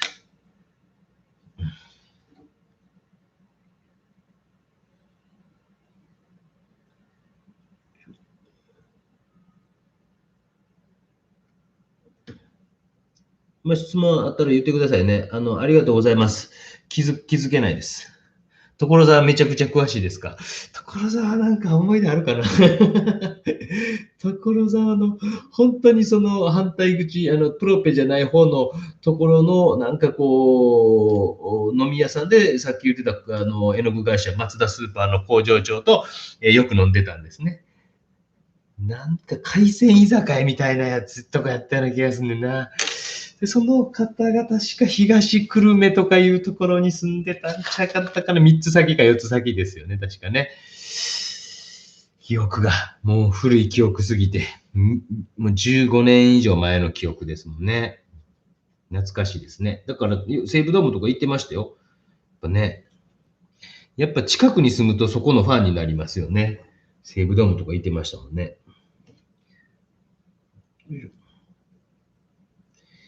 日高屋とか行ってたからな。所沢で、あんま覚えてないな。どこに行ってたかな。なんか飲み屋さんとか、どこ行ってたかな。うん。まあ、池袋で飲んで帰るっていうのが圧倒的に多かったですもんね。池袋とか目白ですね。あと高田の馬場。馬場やったら西武新宿線で帰ってましたね。カップ麺3分待てない。アクリルのが向いてるかもしれませんね。そういう方ね。いや、もう違う絵描くっていう感じですね。でも油絵は油絵のやっぱり深みとかが出てきますんでね。やっぱりですね。で、物質感とかもアクリルとかよりも、まあ、言うてしまえば、こう、カチッと、そのまま固まってくれるというか、アクリルは若干薄くなるんですよね。で、やっぱ絵の具の乾きが遅いというのを活かして描けるという画材ですので、やっぱそういうのはこう皆さん私の動画をたくさん見て、もう相当勉強されてきたんじゃないですか。で透明水彩は透明水彩の良さがありますので、今透明水彩でも相当こう、ベタっと塗ってる透明水彩ですよね。おう、大胆。私はこんな大胆に。だいぶやっぱ白飛びしてますね、なんかね。水彩は紫外線どうなんですかね。あんまでも直射日光はとにかく当てん方がいいですよ。もう、絵画関係はおそらくそうやと思いますよ。僕はあんま透明水彩のことは、その、保存のことまでちょっとよくわかってないですけども、もうとにかく絵に関しては全て、直射日光は当てない方がいいと思います。あとはやっぱ、換気がある程度して、あるところやカビとかよく生えたりするんですけども、まあ、動物性のこうタンパク質、ニカワとか使ってたりすることもあったりするんで、そういうのってやっぱどうしても腐るじゃないですか。でそういうのはやっぱ腐ったりとか、湿気とかっていうのはやっぱりこう、なるべくない方がいいので、僕は一番いいのはトイレだっていうのを、説として唱えているんですが、大体の人言うんですよね。私は先生で欲しいんですけど、飾るとこないんでって言うんですけど、トイレ大丈夫ですよっていつも言うんですけどね。トイレなんて、大体そういう人ね、あんま買う気ないんですよね。だから大体そんな感じで僕はいつも返してます。こんばんは、小木曽先生。知らないですね。美術館展示の時の湿度計は何度でしょうか？知らないですね。私の部屋に湿度計なんかないですよ。すみません。そこまで神経質にはやってないです。ただ北窓なんで、北側に、あれしてあるので、そこまでは申し訳ないです。多分インターネットとか調べたり、こう、あれじゃないですかね。今、学芸員の資格とかの、あれでそういうのあるんじゃないですかね。なんかこう、ネットとかに多分、美術館湿度何度って調べたら出てくるんじゃないですか。すいません、聞くなよって話ですよね。質問くださいと言ってるくせに。すみません。そこまで僕は、学芸員の資格はもちろん持ってないので、教員免許の資格は持っていたんですが、多分失効していると思います。なのに、教員免許更新講習なるやつを何度かやりましたが、あれもなくなるんですね。僕結構楽しかったんだけどな。僕の授業を受けた人、皆さん楽しんで帰ってましたけどね。ひたすら絵を描かすというだけなんですけど、学校の先生で忙しくて絵描く時間ないんですよね。で夏休みぐらい皆さん絵描きましょうって言ってですね、で、最後テストせんといかんから、なんか授業の中でポロポロ歴史とかの話をして、一応形上テストはするんですけども、基本的にはこう絵を描かすということを、教員免許更新講習というやつではやってました。そうすると、皆さんすごい楽しいって言うんですけど、学生さんも一緒に書かすんですね。アルバイトをちょっと雇えたりするので、じゃあちょっと授業の準備手伝ってとかっていう感じで手伝ってもうて、じゃあ一緒に君らもはい書いてくださいって言って、僕がだいたい、皆さんの半分以下の時間で書いて、プラス学生が、その受講生の先生たちと一緒に書いて、勝負させるんですよ。やっぱ、ね、勝負させると、そうすると、めっちゃ皆さん楽しそうに私の書き方とかを見て、うわ、私もできそうと思うんですけど、最後皆さん大体落ち込んで帰ると。でも感想文にはもうこんなに久しぶりに一生懸命絵描きましたっていうことで、喜んで帰りますが、大体の人は落ち込むというひどい授業をしてました。うん、白亜は敷居が高くて市販、白亜ね、一時昔ね、されてましたよ。あれ、どこやったかな、どっかの会社そうか、もうやってないかな。昔、何でしたっけ、船岡さんが確か作った気がするんですけど、船岡さん確かもう亡くなっちゃったんですよね。確かね、震災かなんかもあったり、福島に工場があられたかなんかで、確かそんなやったと思うんでですね、多分もうないんちゃうかな。僕なんか一個サンプルをもらった記憶あります。学生か芸大の時やったか、東京やったか、古典やな。古典の時かなんかに来てくださって、船岡の、キャンバスというところの社長さんお元気にされてるのかな。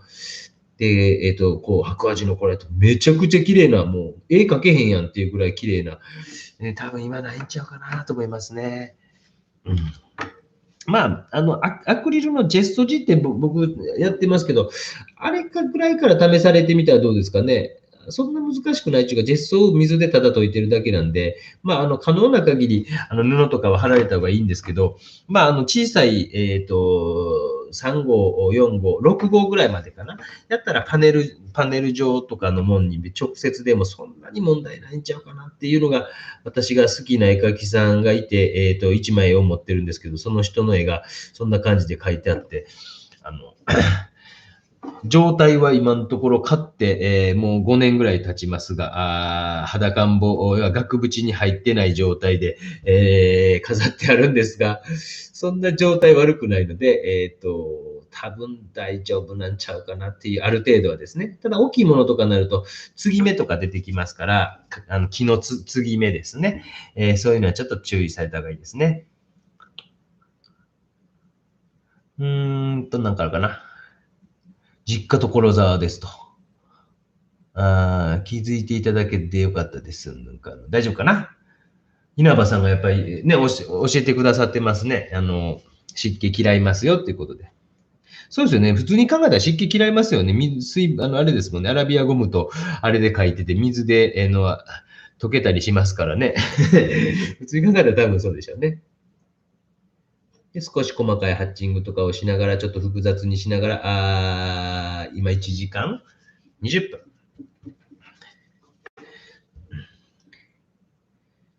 少しずつ、ほんと少しずつですね。あとはもう、密度を上げていくという作業ですけども、書きながら複雑にしていくという作業をしていきます。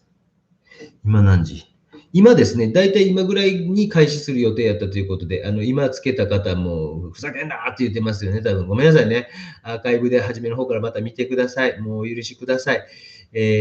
子供がですね、今日ちょっと昼寝をしなかったので、急遽始めました。夜中に起きる可能性があると、やつです。皆さんね、嫌いか好きか知りませんけど、ギャーギャー言うやついますね、うちにね。めっちゃうるさいですよ、最近なんか。もう声でかいっていうの。うえーもうかまって病がひどくなってですね、弟ができたせいでですね、かまって、遊んで、おたーんって言ってます。おたーん、うん、ちょっと白混ぜながらですね。もうパレットやっぱり全部見えていいですよね。本当にちょっと白とか混ぜながら微妙なところっていうのをハッチングとかをしながら、本当ベタっと塗ったままでも終わってもいいと思うんですよ。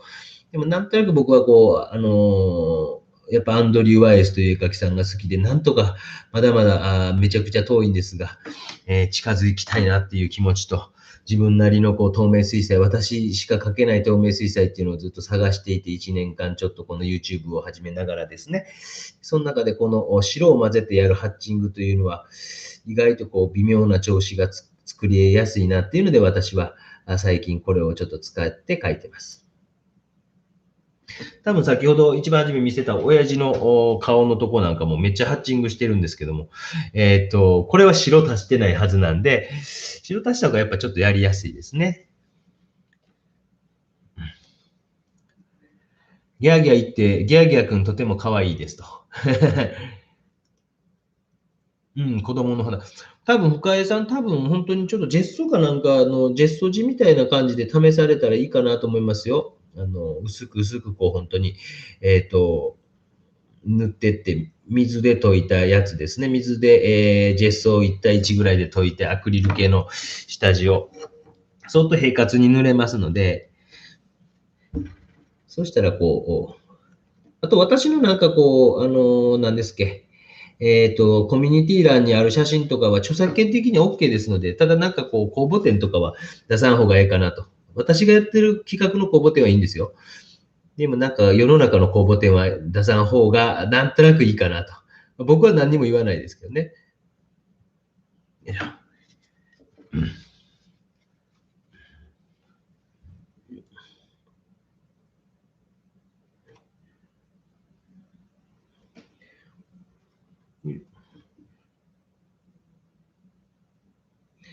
初めの方に言いましたけど、ぜひですね、北海道の、癒しの癒しのチャンネル北海道やったっけな。コメント欄にあったな。ぜひその、風景とかなかなか行けない人はですね、その、知り合いの人が作ってるチャンネルがありますので、見て、そこをスクリーンショットして、絵を描かれてもいいんじゃないかなというふうに思いますので、シンセサイザーさん、ね、いますね。あら、どこ行っちゃった。わからん。ごめん、わからん。ハッチングなしでも透明感増して綺麗です。ね、ハッチング今してます。本当も書いてるか書いてないかわからん程度にもう、うわーって書いてます。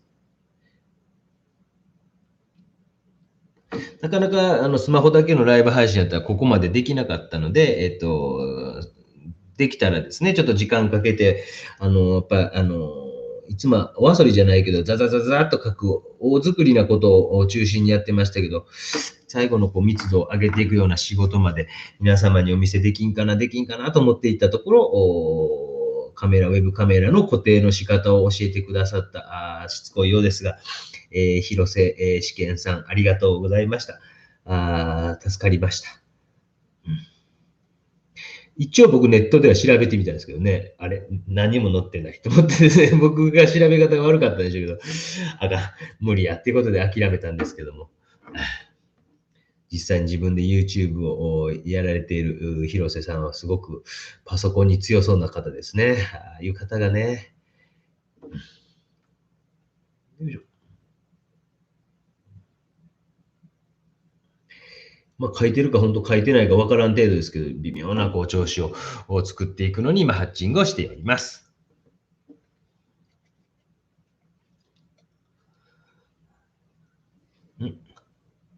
アンドリュー・ワイエスの画集を見て引き込まれましたか？他の銀河系の惑星のなんかですか？一気に。癒しの風景、北海道、わらわらわら。癒しの、ごめん、ごめんなさい。覚えれへんくて。そうそうそうそう。それです、それです。そのチャンネルです。よろしくお願いします。それ本当になんかこう、めちゃくちゃ綺麗ですよ。もうびっくりしますよ。だからちょっとそういうのから、絵描いたりして、例えば鬼好評とか今やってませんけど、そういうのとかで、あれ見せたいなっていう時は、一言書いてください。そこのチャンネルから写真を使わせてもらいましたとか、画像を使わせてもらいましたって、一言書いてもらったら別にもうそれは問題ないので、本人がいいって言ってますんでね、ぜひチャンネル登録もしてあげてください。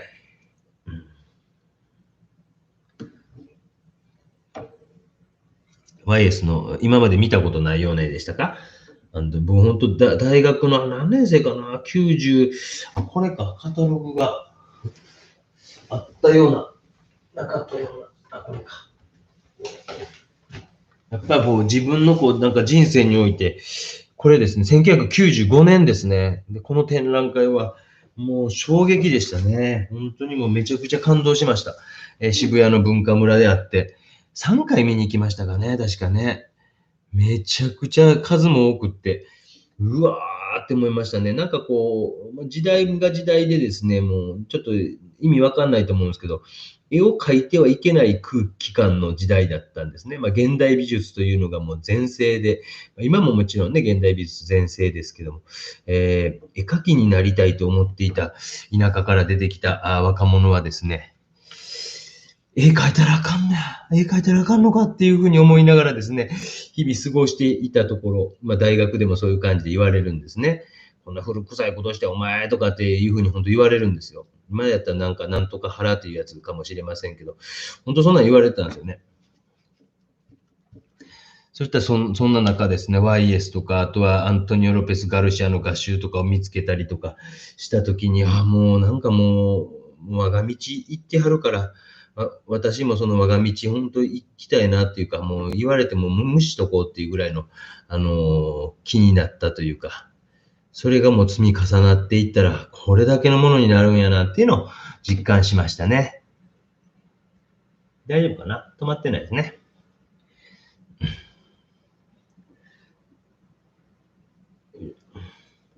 ちょっと水を飲みます。また斜めになってますね。よいしょ。どうですか？だいぶ仕上がってきましたかね？どうですか皆さん。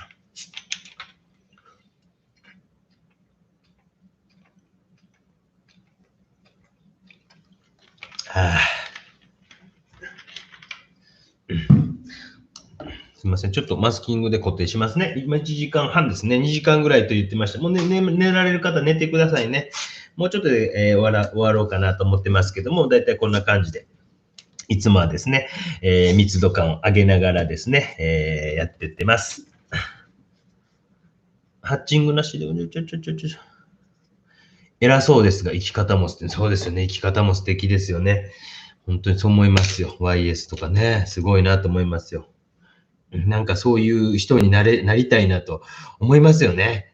なんかね、人に影響を与えれるようなね、なんかになれたらいいなと思いますよね。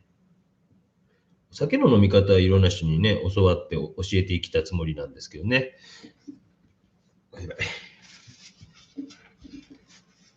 ちょっと濃すぎましたね。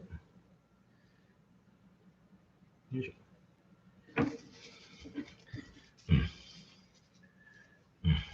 本当もう水でシャバシャバに溶いて、もうほとんどこう、もう水の状態ぐらいなんで、本当にちょっと書いてってるぐらいですもんね。ちょっと今のは失敗ですね。なんとか、ちょっと拭き取れそうな範囲で拭き取りたいですね、ここね。怖いね。水が汚いから、やめとこう。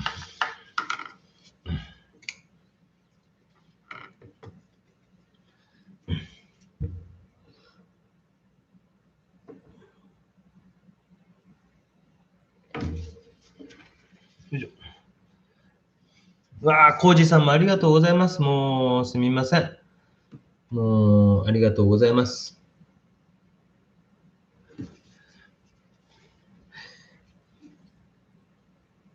芸術の秋、画材ネットショップで、おすすめの油絵入門セット、おすすめのメーカー、どこなんやろどこなんやろあんま言うと、ね、まあ、草壁さんか僕は、今は松田さんを使ってますけどね、松田さんと草壁さんを使ってますんで、まあ、別にそれがおすすめとかいうわけじゃなく、私の、いつも使ってる絵の具ですけど、ね、どこがいいとかってなかなかこうですね、私は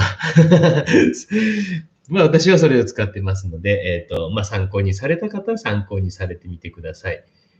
まあ、ホルベインさんが私のところにないというか、渡辺画材さんにいないので、私はいつもちゃんとこう、絵の具とかを見ながら描いたい人なんで。って言ってももう使う絵の具ほぼ決まってるんでですね、まあ本当に私が動画で上げてるやつ見れば、どの絵の具使ってはるかなっていうの分かるんじゃないかなと思いますので、まあ参考にされてみてください。皆さんナイススーパーです。ありがとうございます。コウジさんおやすみなさい。おやすみなさい。コウジさん。明日早いんだ。もうおやすみなさい。もう皆さんね。今何時ですか？今何時？ 9 時半。皆さん本当に。まあ、あと30分ほどで終わりますけど、やっぱこのぐらいの時間じゃないとあれですね。10時には終われないですね。やっぱね、これぐらいの仕事になってくると。よいしょ。もう皆さんありがとうございました。もう本当お付き合いありがとうございました。よいしょ。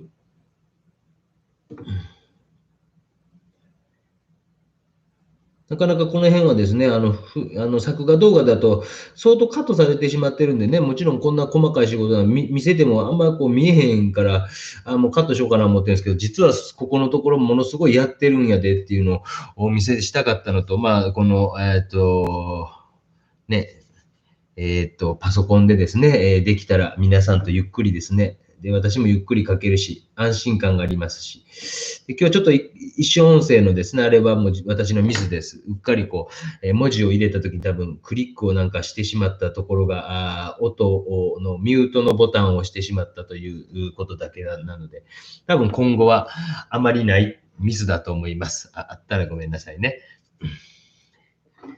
ちょっとこの辺なんかも明るく光ってる白とかで、髪の毛の暗い中でもこうこちゃんがあったのこっち外巻きになったね。こんなのあったね。ちょっとこうブルーが入ってるようなグレーかなみたいなので描いていってみたりとか、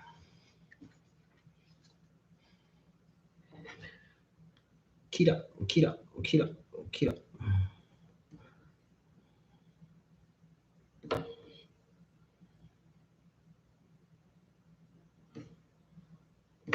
よいしょ。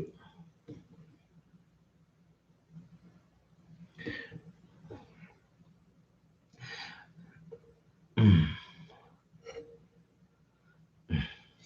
あ、稲葉さんも皆さんおやすみなさい。皆さん、報告しますよね。勝手に出てっていいですよ、皆さんね。お疲れ様でした。ありがとうございました。皆さん、スーパーなんとかもありがとうございました。でちょっと髪の毛も描きながら、密度を上げながら、だいぶ完成に向かってきたのが分かっていただけますか皆さんね。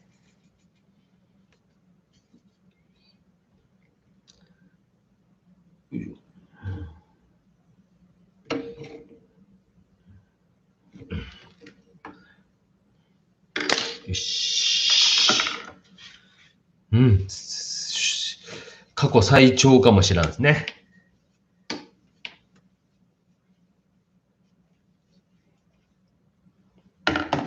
よいしょ。よいしょ。皆様おやすみなさいということでですね。175人。福岡さんもおやすみなさい。おやすみなさいって、多分稲葉さんに言ってるんですかね。あと最後、本当にちょっと顔のところとか、もう少し、ディティールを詰めながら、もう皆さんにとってはもうほぼあまりこう見えないかもしれませんけども、こんな感じでいつも詰めていってますよということをお見せできたかなと思います。またね、このパターンやったら油絵とかもできますんで、じっくりですね、書く、こともできますしね、ちょっとこうまたいろんなことが広がるなっていう感じがします。もちろんね、屋外で書くというのはまだやりたいなと思ってますけども、屋外のライブペイントとかもやりたいなと思ってたりもしますし、あとちょっと今日昼間の鬼好評というのは今やってませんので申し訳ございませんが、送ってきても見れませんので、また機会があればやるかもしれませんし、なかなか断言はできません。すみません。見ての通り、本当に、ちょっと空いた時間を見つけるのが大変な人間なので。よいしょ。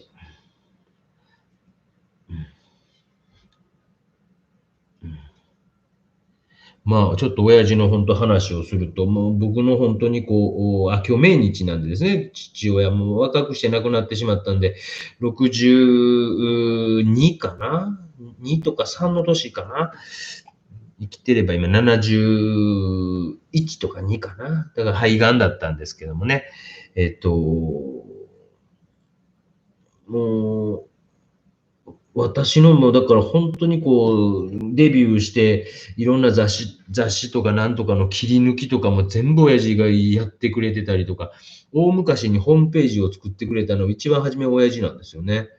もうそれはもう今から20年以上前なんで、まだホームページというのが世にそんなない頃に、まあセンスの全くない、ダッサいホームページだったんですけど、親父が作ってくれて、まあそれでも嬉しかったですよね。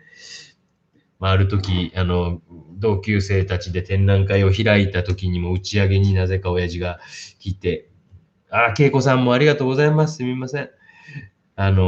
ですね、その時にいろんな、こう、あれですね、酒やらつまみやら、ざーっと、まあ、家で宅飲みしたんですけど、そして親父が酒やらなんやらをバーっと、20歳になったばっかりの時の展覧会で、本当ですよ、20歳になったばっかりの時に東京、武蔵野美術大学に入った時に、はい、入学して、その年の1月ぐらいかなんかにこう展覧会を確か開いたと思うんですけども、ちょうど20歳になって間もない頃ですね。そしたら親父がわざわざ東京まで来てくれて、まあなんかめっちゃようそんな、あれやねって言って、仕事ってそんな簡単に出張にできんのって言うたらやっぱ、まあ俺はなんか部長やから自分で出張できるんやとか、わけわからんこと言うてたらすげえなと思って当時思ってましたけど、でその時に、池袋のアパートを建て壊しになるアパートをですね、建て壊しになる前に、みんなで、同級生とか、まだ浪人してるやつもいましたけど、使って、確か6人ぐらいかな。なんかこう、アパートを、一人一部屋とか使ってですね、現代美術の展覧会というか、やろうじゃないかっていうことでやって、その打ち上げに親父が来たんですけど。で、それが一番、2番目ぐらいの展覧会やったかな。芸大に入ってたから21か。で、そこの中の一人は、何度か話出てますけども、中心的にやってくれたのが田中幸喜くんっていうですね、もう今、現代美術家も超有名で、今もニューヨークにいるのかな、田中幸喜くんっていうので、ベネチアビエンナーレっていうのでですね、日本代表館の代表を今から5、6年前かな、務めたりして、それでなんか審査員特別賞みたいなのもらって、でその時に親父が酒を山ほど買って持ってきてくれましたもんね。そんななんか親父でしたね。なんかですね。また、いつか会えるのか否か。なんかありがとうございました。埼玉まりさん。埼玉の方ですかね。埼玉まりさん。ありがとうございました。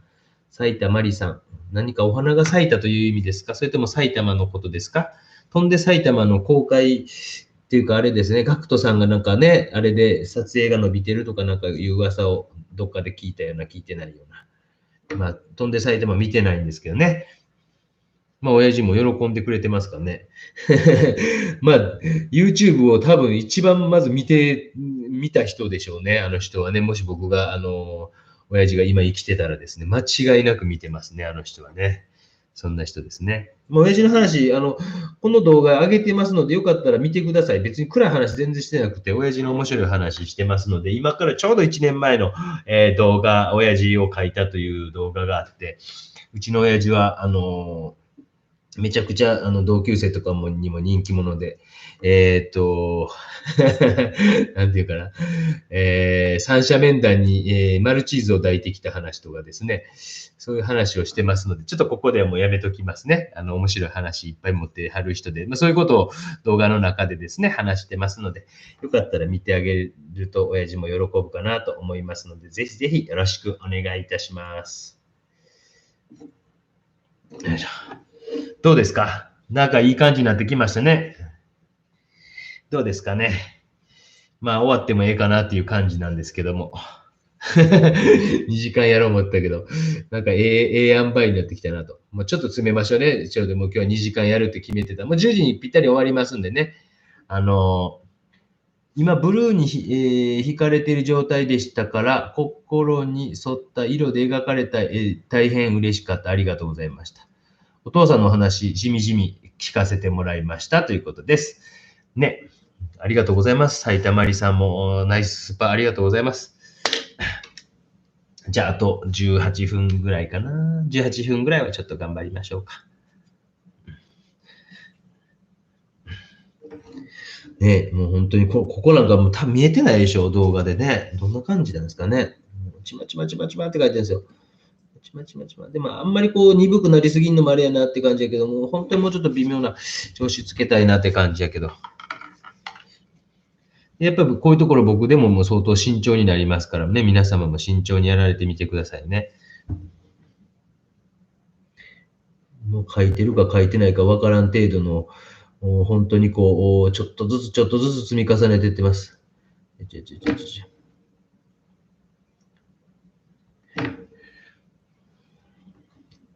本当これやったら古典に出せるぐらいの感じですもんね。でももうちょっと書きますけどね、2時間、もうちょっと、でもそれぐらいの感じになってきてんちゃうかなって気はしますよ。ベースに初めにちょっとこう緑とか入れてるのが、実はほんの少しこう感じる程度ですけども、効果としてある程度できてんのかなって気はします。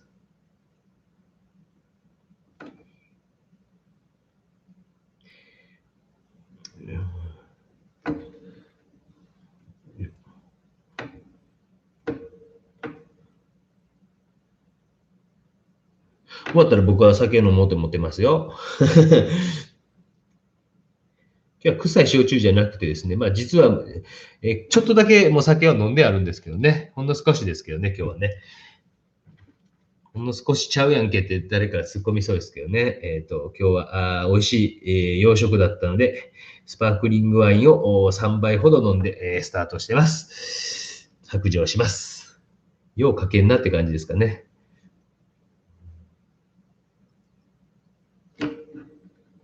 本当に微妙な調子がこう複雑になってくるとですね、ハーフトーンがこうどんどん豊かになってくると思うんですね。そうするとこうリアリティっていうのが増してくるというかですね、ということがわかるんじゃないですかね。マルチーズの話ね。中学の野球部の練習試合にもいつも見に来てて、中学にもなるとほとんど親なんて来ないんですけど、うちの親はなぜかこう来てて、で、後で聞いたら、なんていうか、ね、先生がちょっと手が上がる先生だったので、手が上がるというか、バーンっていうね、それの監視に来ていたっていうのは後で僕聞いて、そうやったんやっていうのを、知りましたけど、昔はね、そういうのいっぱいありましたもんね。理不尽なことっていうかね、ありましたよね。今ってあんなもん絶対教育効果が低いの分かるんですけどね。ただ、やっぱこう、当時はもう当たり前のように、バーンってなりましたね。パイプ室がダーンみたいなね。もう未だに覚えてますよ。H 君っていうのが本当に、避けたことありましたもんね。ペッてするの、ペッて避けましたもんね。今ね、なんかこうあれです。お尻にちょっと、高い座布団引いて、あれしてますけどね、今。今は正座じゃなく、ただ足痛いですね。ありがとうございます、お気遣い。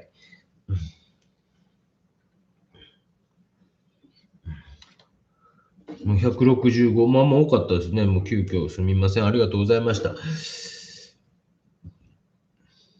ね、あんまりこう僕のなんかライブ配信は大きく減らないですもんね。皆さんやっぱりこう勉強熱心な方が多いんですね。勉強になりますか？こんな話ばっかりしてるけど。まあ、書き方はね、勉強になるかもしれませんよね。という感じで、もうぼちぼち終わるかな。ちょっと白の生の白もあんまりこう見てても多分面白くないと思いますので、変化がないのでですね、面白くないっていうのはもう見てても多分ほとんど変化がないと思いますので、ぼちぼちすみません。2時間やるとか言ってたくせにって感じかもしれませんけども、多分皆さん退屈されるかもしれないので、最後今度ほぼ生の白をちょっと言ってみようかなって。生の白で、本当に光っている髪の毛みたいなのをキラッと描いて終わりにしようかなと思います。モデルをしてくれたM さんありがとう。そして今日も協力してくれた妻ありがとう。そして何より今日は、広瀬鹿さんありがとう、ございました。非常に本当に助かりました。安心感を持って2時間、お届けすることができました。本日はこんな感じで、皆様いかがでしょうか？最後にサインをちょっと入れさせてもらって、グレーぐらいにしとこうか。マスキングテープうまく剥がれるか分かりませんが、ぎっそと。ちょっと丁寧に剥がしていきます。2時間やりませんでした。早く寝ましょうね、皆さんね。黒いマスキングテープ、なんかネットかなんかで買ったんですよ。まあ、皆さん別にね、YouTube とかされない。やっぱ黒綺麗でしょね。よいしょ。ゆーっと。よいしょ。